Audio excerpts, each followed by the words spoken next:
WBNE. Hello and welcome to episode 179, all about letters from Father Christmas, being the 179th part of That's What I'm Tolkien About.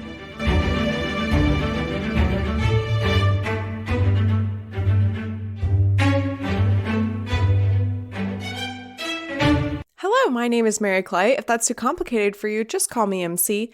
I've been experiencing the world of JRR Tolkien for the first time, except this week we will not be diving into the world of Middle-earth. Instead, we will be exploring the world of the North Pole. This week we are covering Letters from Father Christmas by JRR Tolkien. If you've never read it or never even heard of it, fear not, because I'm going to tell you all about this wonderful collection of Christmas tales. So grab a cup of hot chocolate, curl up in a blanket, pull out that crochet project you've been working on, and enjoy. Or maybe you're listening to this while on the way to a family holiday event, and it's that gross wintry weather where it's not quite snow and not quite rain, and your partner sitting in the passenger seat has already yelled, "Brake, brake, brake," at least once, even though you saw the cars in front of you and had plenty of time to slow down. Either way, thank you for inviting me into your ears this holiday season. The Father Christmas Letters was first published in 1976, 3 years after the death of J.R.R. Tolkien. It was edited by Bailey Tolkien, the second wife of Tolkien's youngest son, Christopher. In 1999, a new edition was published that included all of the letters and additional illustrations, this time called Letters from Father Christmas. And then, in 2020, a beautiful hardback edition was published to celebrate the 100-year anniversary of the first Father Christmas letter to arrive at the Tolkien home. This lovely book contains letters from 1920 to 1943, written by J.R.R. Tolkien to his children each Christmas, detailing the events and characters of the North Pole. By the way, if you're looking to gift something special to the nerd in your life, I highly recommend the hardback Centenary edition, which is the one that I have. It was a complete joy to pore over each letter and illustration. A bit of background first before we get started. J.R.R. Tolkien married his wife Edith in 1916. In 1917, their first son John was born, followed by Michael in 1920. Christopher Tolkien, who fans are probably the most familiar with due to his extensive dedication to his father's work after his death, was born in 1924. And the final Tolkien child, Priscilla, was born in 1929. You may have heard her name earlier this year as she passed away in February. The centenary edition of the book opens with an epigraph from Tolkien that only becomes more ironic each year. "Well, here comes Christmas, that astonishing thing that no commercialism can defile, unless we let it." Now, I've read thousands of pages written by this man, and never more have I felt his words so intensely in my soul. The first letter arrives on December 22nd, 1920. John would have been 3 years old, and Michael just a few months. "Dear John, I heard you ask Daddy what I was like and where I lived. I have drawn me and my house for you. Take care of the picture. I am just off now for Oxford with my bundle of toys. Some for you. Hope I shall arrive in time. The snow is very thick at the North Pole tonight. Your loving Father Christmas."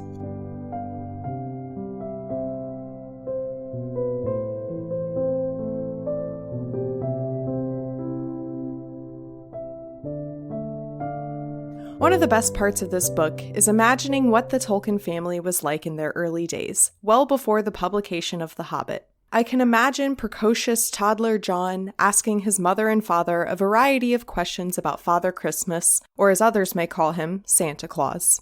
And Rolkan Tolkien, being who he is, being the man who would go on to write one of the greatest stories of all time and lay the foundation for the fantasy genre, did not simply brush his child away with quick answers like other parents might. He created his version of Father Christmas, who has shaky handwriting and draws wonderful pictures when he is not checking the naughty and nice lists. And he built a world around Father Christmas that expanded with each year that the children exchanged letters. That's another thing I can picture so clearly. Ronald and Edith encouraging their children to correspond with Father Christmas, likely writing their letters for them before they could read and write on their own, and instilling polite habits in them to ask about Santa's well-being and what his home looked like before telling him what presents they wanted. As someone who grew up asking for Game Boys and iPods, I was interested to see what the Tolkien children were playing with in the 1920s and 30s. Early in John and Michael's childhood, Father Christmas brings them Lot's bricks, which he believes superior to Pick-a-Bricks, both of which were wooden building sets popular in the days before Lego took over the world. Father Christmas also frequently brought books, animals, and paint, but by far the most popular toy among all the children were train sets and railroad tracks. As the children of the man most known for creating expansive worlds, I can certainly see why they were most interested in constructing train yards and railroad junctions for their made-up passengers, possibly traveling to faraway lands and getting into adventures along the way. In 1923, Michael makes his first appearance in the letters, with Father Christmas telling John to send his love to Michael. But it isn't until 1924 that he gets his own letter. Dear Michael Hillary, I am very busy this year. No time for letter. Lots of love. Hope the engine goes well. Take care of it. A big kiss. With love, from Father Christmas.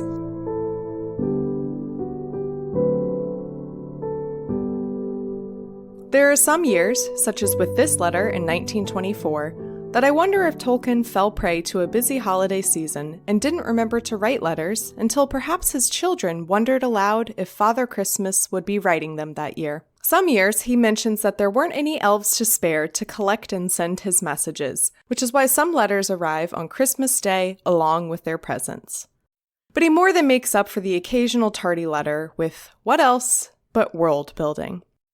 I didn't expect for Tolkien's version of the North Pole to be this extensive, but the more I read, the more often I found myself saying, of course it is. The letters begin simple enough with Father Christmas writing to John and Michael about what his house looks like, what presents he's brought them, and how old he is. 1924. No, 7 years old on Christmas Day. In case you were wondering. Then, in 1924, a new character appears, the North Polar Bear. Polar Bear is chaotic, clumsy, and clever, with his witty asides sometimes written in the margins of Santa's letters whenever he describes his crazy antics that year. P.S. Father Christmas was in great hurry, told me to put in one of his magic wishing crackers. As you pull, wish and see if it doesn't come true. Excuse thick writing. I have a fat paw. I help Father Christmas with his packing. I live with him. I am the great Polar Bear. Though he is there to help Mr. Claus, Polar Bear often ends up causing more problems than solving them. In 1925, Father Christmas writes, one very windy day last November, my hood blew off and went and stuck on the top of the North Pole. I told him not to, but the North Polar Bear climbed up to the thin top to get it down. And he did. The pole broke in the middle and fell on the roof of my house. And the North Polar Bear fell through the hole it made into the dining room with my hood over his nose. And all the snow fell off the roof into the house and melted, and put out all the fires and ran down into the cellars, where I was collecting this year's presents. And the North Polar Bear's leg got broken. The following year, our pal PB turns on the tap for all the Aurora Borealis fireworks. The North Pole turns black as a loud bang echoes, breaking the moon and sending the man in the moon crashing down to the North Pole. The reindeer break loose and run amok, tossing presents up into the air, and Father Christmas apologizes if any of the children's presents are damaged. Which begs the question, were a few of their presents actually broken or trampled on that year, and Tolkien needed to explain why? Polar Bear finishes off the letter. Father Christmas had to hurry away and leave me to finish. He is old and gets worried when funny things happen. You would have laughed too. I think it is good of me laughing. It was a lovely firework. The reindeer will run quick to England this year. They are still frightened. I must go and help pack. I don't know what Father Christmas would do without me. He always forgets what a lot of packing I do for him. The snowman is addressing our envelopes this year. He is Father Christmas's gardener, but we don't get much but snowdrops and frost ferns to grow here. He always writes in white, just with his finger. A Merry Christmas to you from the North Polar Bear. In 1927, it seems that the Tolkiens were hosting several people in addition to their growing family. As Father Christmas opens with, "My dear people, there seem to get more and more of you every year." Our list of North Pole characters grows a bit more too. The Man in the Moon pops in on Father Christmas every now and then, as he gets lonely up there sometimes. One night, he has a bit too much brandy, falls asleep on the couch, and then rolls onto the floor. Then Polar Bear pushes him under the sofa, causing him to be away from the moon for a whole night. Then the snowman, Father Christmas's gardener, who we learn later isn't actually a snowman, but rather a man of the snow, bursts in complaining about dragons smoking up the sky. They revive the man, who goes back to the moon, shoos away the dragons, and another crisis is averted for another year. 1928 details Polar Bear's fall down the stairs, which he blames on Father Christmas for leaving soap on them. Father Christmas also includes a rather amusing picture of the incident, with Polar Bear splayed at the bottom, Santa at the top looking concerned yet unsurprised, and a trail of presents scattered along the staircase. This year, we also see a bit of the father in Tolkien peeking through, as Father Christmas warns them to share. "Well, my dears, I hope you will like the things I am bringing. Nearly all you asked for, and lots of other little things you didn't, and which I thought of at the last minute. I hope you will share the railway things and farm and animals often, and not think that they are absolutely only for the one whose stocking they were in. Take care of them, for they are some of my very best things." We also see the first hint of the children getting older. Father Christmas mentions that he hasn't heard from John lately and had to guess on what he would want.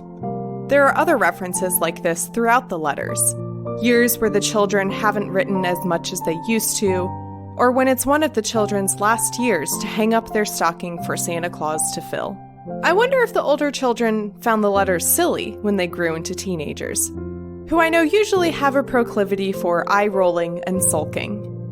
Or maybe they still felt a twinkle of Christmas magic when letters arrived, this time knowing that it was their father who wrote them, and fully seeing the adoration of his children. And perhaps they enjoyed watching their younger siblings eagerly tear into the letter each year.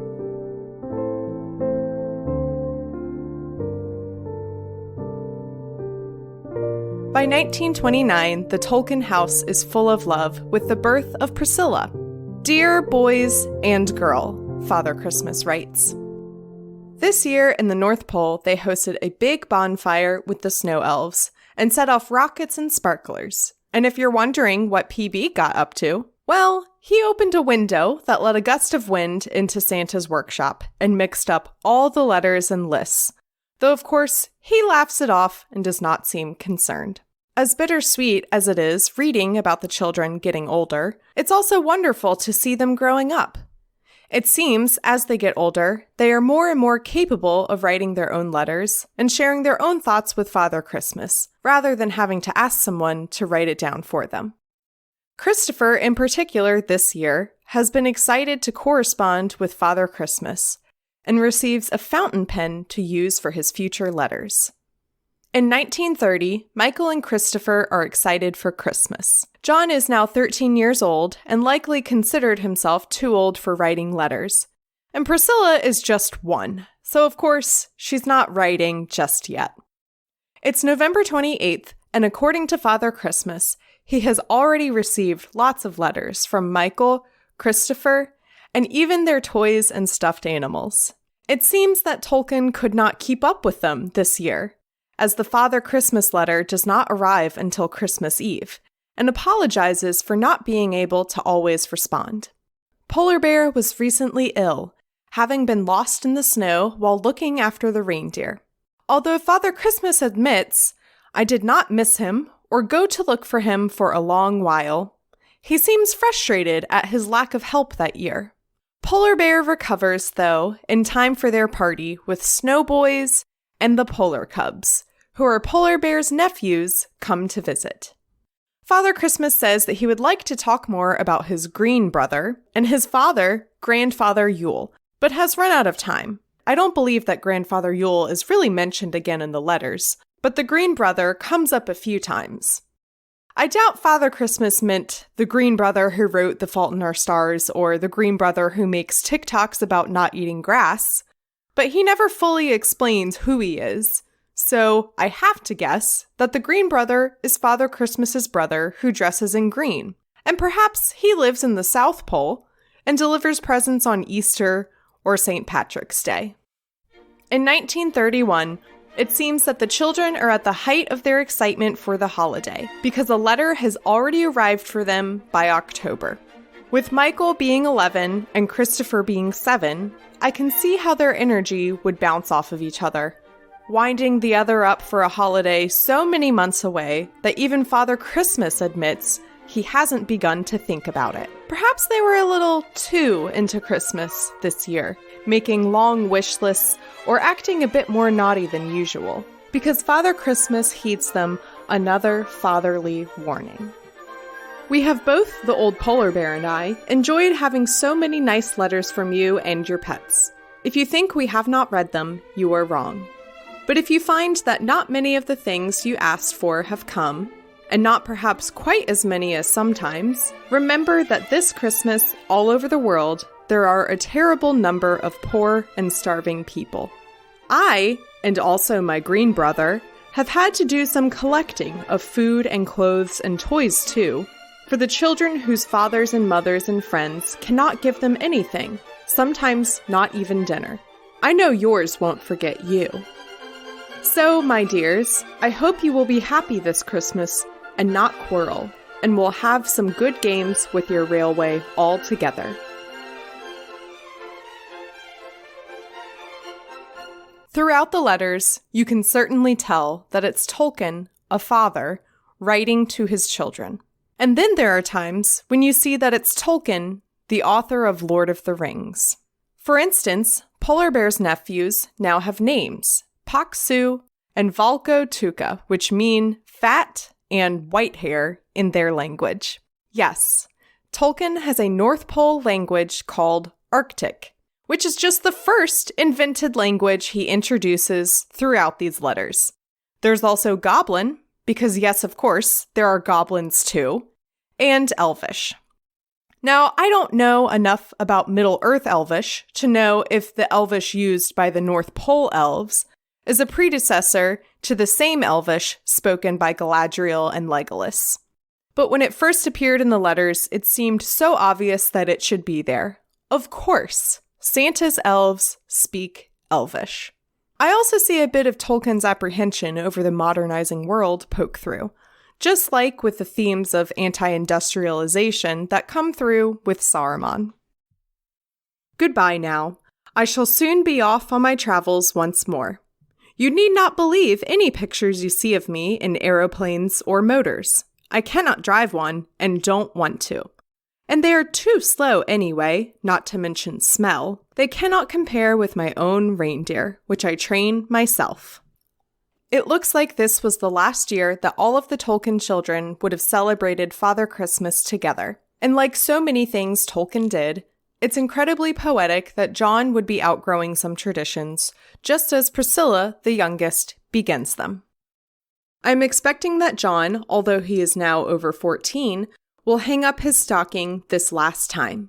But I don't forget people even when they are past stocking age, not until they forget me. So I send love to you all, and especially little PM, who is beginning her stocking days, and I hope they will be happy. Your loving Father Christmas. Now buckle up, because 1932 is where Tolkien's imagination really runs wild.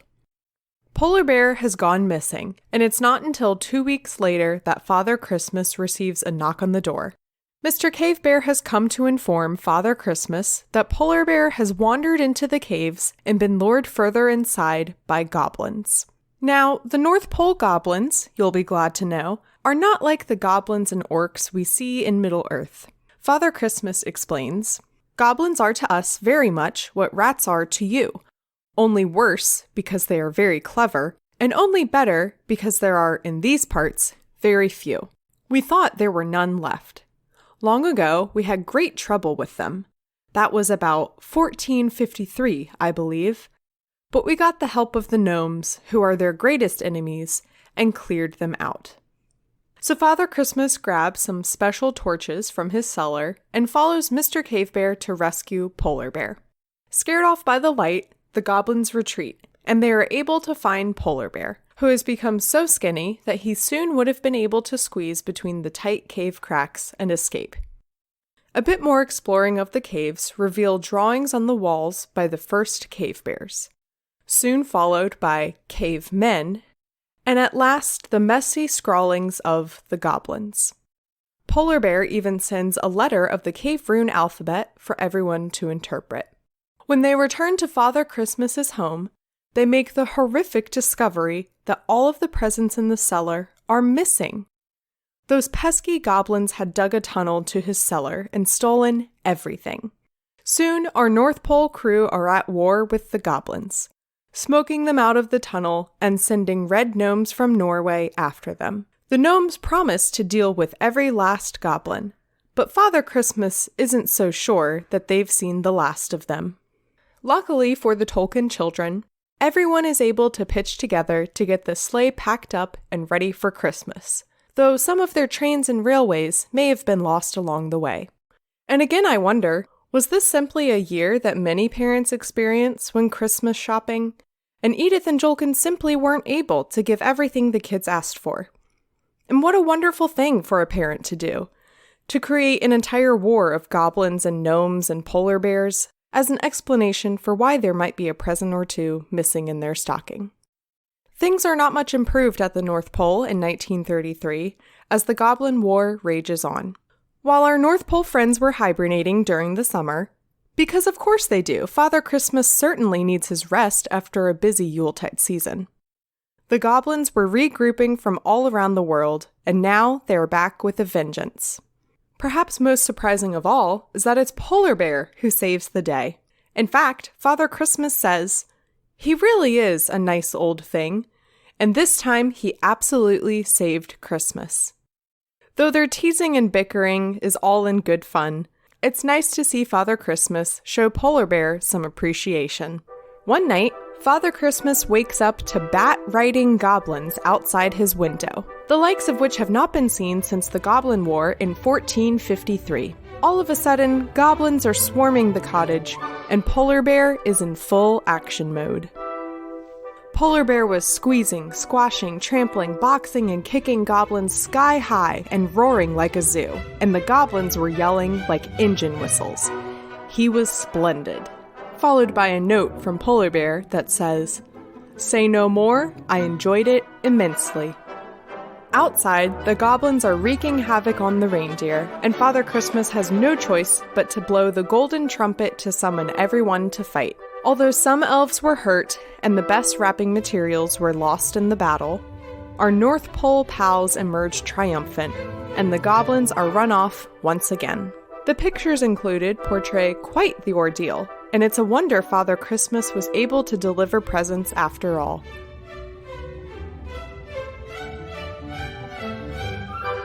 In 1934, Christopher continues to show enthusiasm for his Father Christmas letters, and Priscilla receives a letter of her own too, though notably absent is Michael's, now 14 years old and following in older brother John's footsteps of outgrowing this tradition. Father Christmas notes to Christopher that he enjoyed his many letters, which makes me desperately want to see what the children wrote each year. I wish we could see the kinds of things they ask Father Christmas, what they share about their life, read the funny way children spell difficult words, and watch as their language and penmanship skills improve each year. From the deeply personal way that Father Christmas writes to them, we can infer that they tell him the names of their toys. Priscilla, at one point, talks about her teddy bear called Bingo, and by 1938, Father Christmas is wishing a happy Christmas to all of her toys by name. In 1930, he leaves a P.S. telling Christopher that there is no need to be frightened of him, leaving me to believe either he had written some questions voicing concerns, or his siblings mentioned a fear that had developed since the previous year. And in 1933, he mentions to Priscilla that a kiss from him would be gentle, since his beard is actually quite soft, which makes me think she had previously asked him what his beard felt like.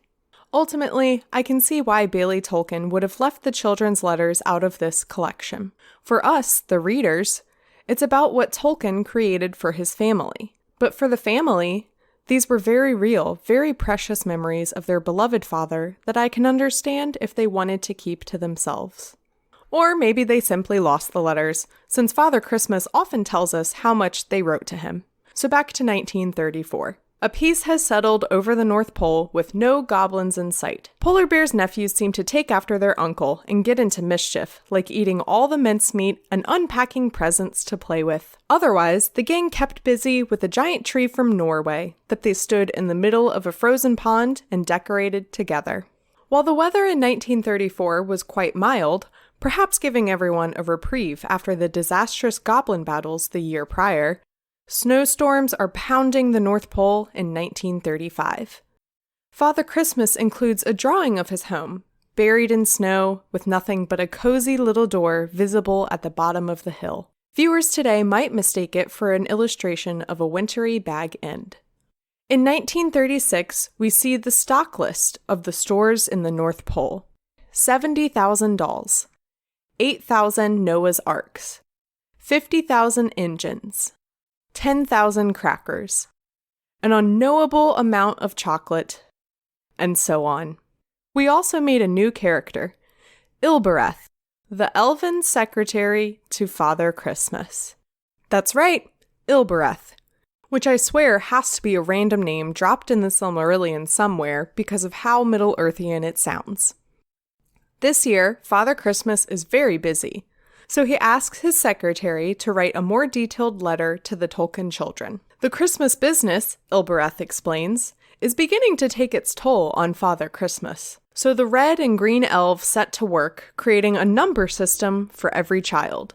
Even Polar Bear has grown tired of all this work, so he decides to take a hot bath. Well, you can guess what happened. Father Christmas was taking a last look round in the English delivery room about 10 o'clock, when water poured through the ceiling and swamped everything. It was soon 6 inches deep on the floor. Polar Bear had simply gotten to the bath with both taps running and gone fast asleep with one hind paw on the overflow.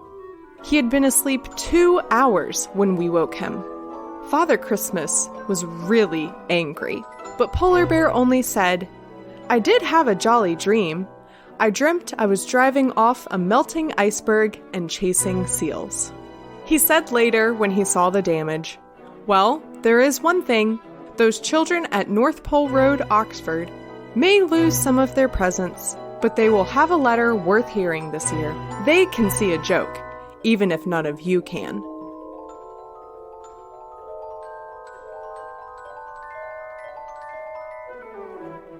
I suppose in 1937, the Tolkiens had moved to a new home, because messengers from the North Pole only get their letters when Father Christmas realizes that they had been going to the old house.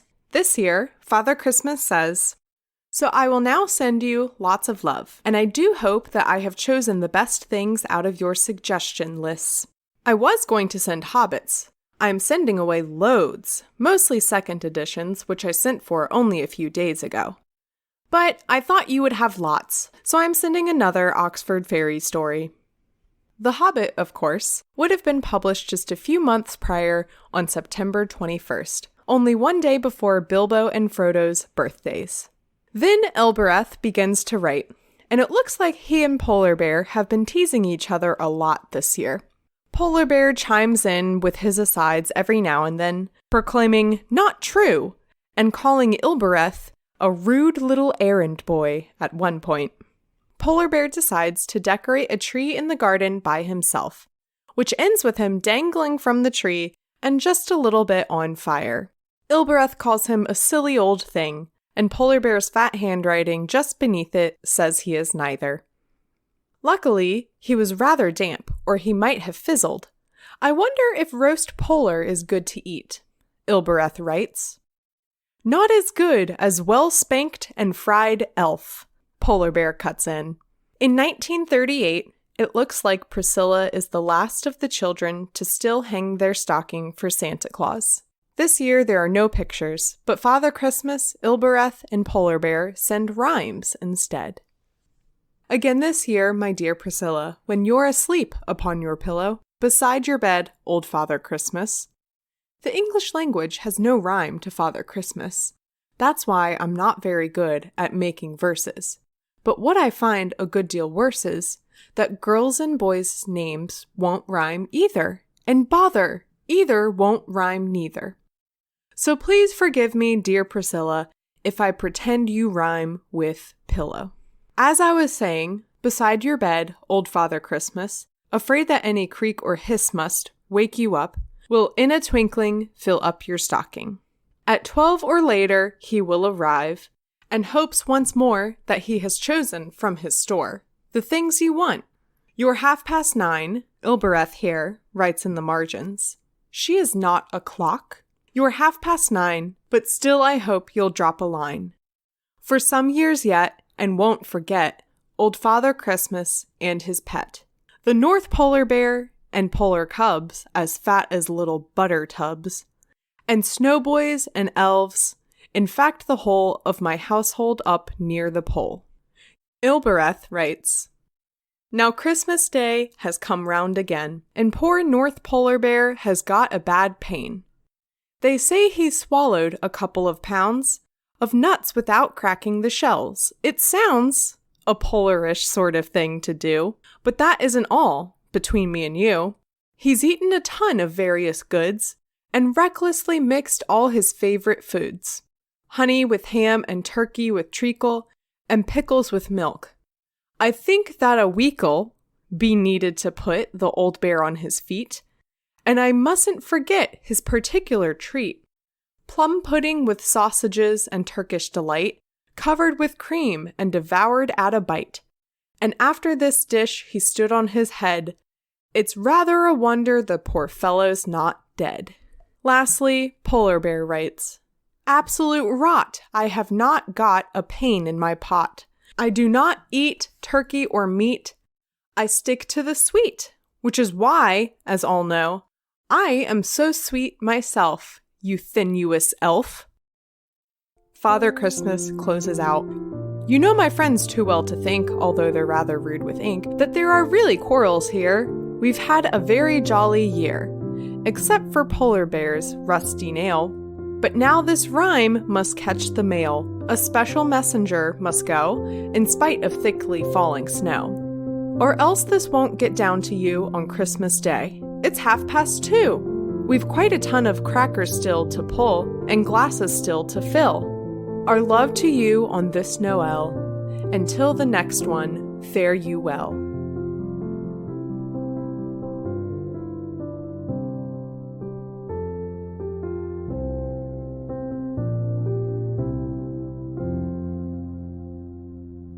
Now it's 1939, and we have our first mention of World War II. Father Christmas shares that there have not been any adventures and nothing funny has happened, mostly because Polar Bear has been lazier than usual, and therefore not causing any trouble. The drawing included this year shows Father Christmas and Polar Bear marching through a path of evergreens, which Polar Bear drew himself and is quite proud, even though Father Christmas seems a bit embarrassed of the picture's quality. As a youngest child, I wonder if Priscilla felt any sadness that Christmas. It was the beginning of one of humanity's most tragic events, yes, but I imagine it was equally as difficult for a child that age, being the only one of her siblings to still write to Santa. It shows Tolkien's dedication as a father even more, that even with the war going on, and even 20 years into a very involved family tradition, yes, of his own creation, he still does his best to ensure this Christmas is as magical as possible for young Priscilla. By 1940, the war is affecting even the North Pole. Their stocks are depleted a bit, and they receive a few refugees. I wonder what you will think of my picture. Penguins don't live at the North Pole, you will say. I know they don't, but we have got some all the same. What you would call evacuees, I believe. Not a very nice word. Except that they did not come here to escape the war, but to find it. They had heard such stories of the happenings up in the north, including a quite untrue story that Polar Bear and all the polar cubs had been blown up and that I had been captured by goblins, that they swam all the way here to see if they could help me. Nearly 50 arrived. Despite the war, Father Christmas is able to fill Priscilla's stocking with nearly everything she asked for, although he has no cat's tongues left, which as far as I can tell were tins of chocolates. In 1941, Father Christmas is upset to see what the war has done to people's homes, and sad that so many children have stopped writing to him, although Priscilla has kept up her letters. Unfortunately for the North Pole, the goblins have returned for more battles and attack Father Christmas's storerooms, nearly ruining Christmas for everyone.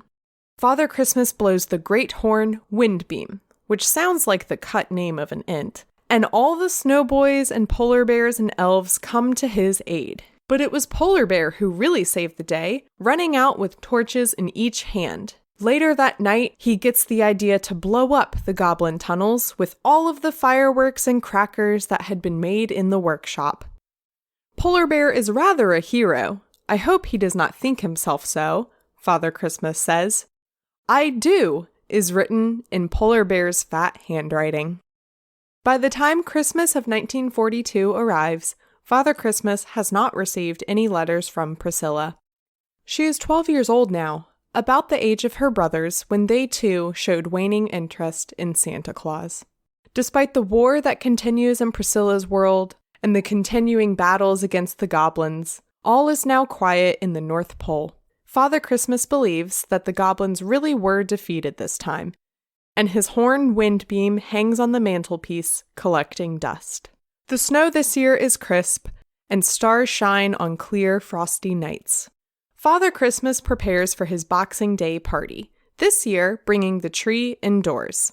The polar cubs are coming with snowboys and elves, and Father Christmas just hopes that Polar Bear doesn't go crashing down the stairs again. From previous mentions of his St. Stephen's Day parties, it is not a quiet affair. I would think Santa wants a day of rest after all his hard work of the Christmas season, but I also guess it's like the North Pole equivalent of a company holiday party.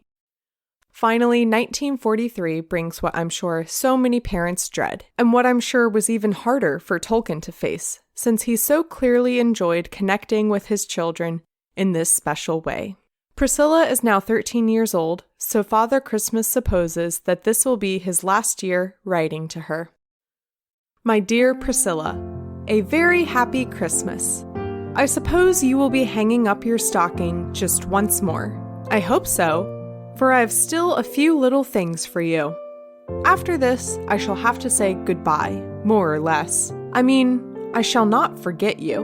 We always keep the old numbers of our old friends and their letters, and later on we hope to come back when they are grown up and have houses of their own and children.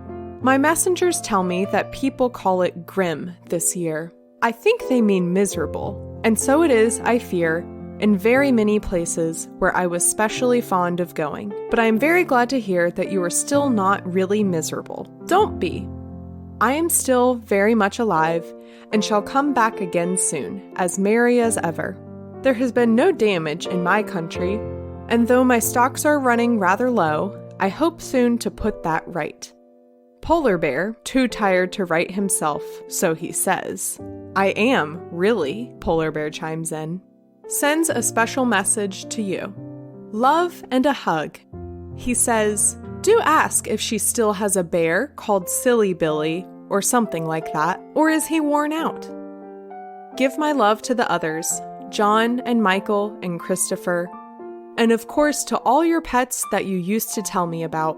As I have not got very many of the things you usually want, I am sending you with some nice, bright, clean money.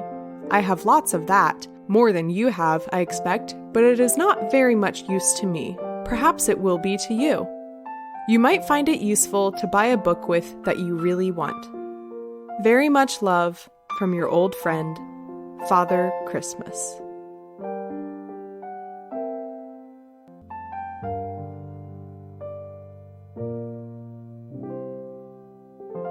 I so wish there were more letters to read, which I'm sure is exactly how Tolkien felt as his time as Father Christmas came to an end. But what a beautiful tradition to do for your family. It shouldn't have surprised me the depths to which Tolkien took this job, as we all know from Lord of the Rings that he can wax poetic about a blade of grass.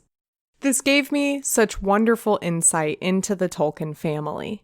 The excitement the children shared with each other as they came up with their lists and played trains together, the love felt between each other, and the devotion of John Ronald Reuel Tolkien to making magic happen each year for his family. Thank you so much for listening to this special episode. It's obviously very different from what I usually do, and I hope you enjoyed it. This episode was suggested by Christina at Christina_et on Twitter.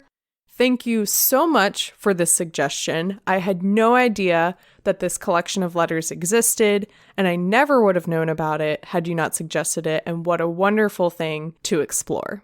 There's still so much that I left out, especially the lovely drawings done by Tolkien, which obviously would have been very boring for me to describe via an audio medium, so I highly suggest going out and getting a copy of Letters from Father Christmas for yourself, or perhaps even asking for it as a last-minute gift.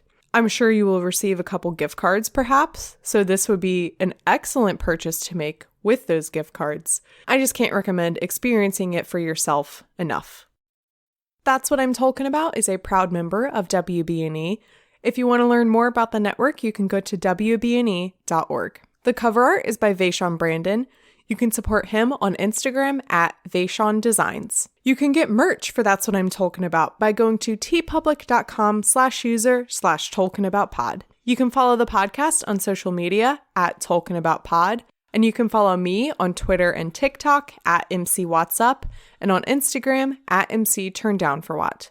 If you want to support the podcast, you can become a patron. Go to patreon.com/TolkienAboutPod to explore the different tiers and levels of support that are available, although I appreciate any level of support that you want to share with me. All patrons should be receiving, if you have not already gotten it, a fun holiday card.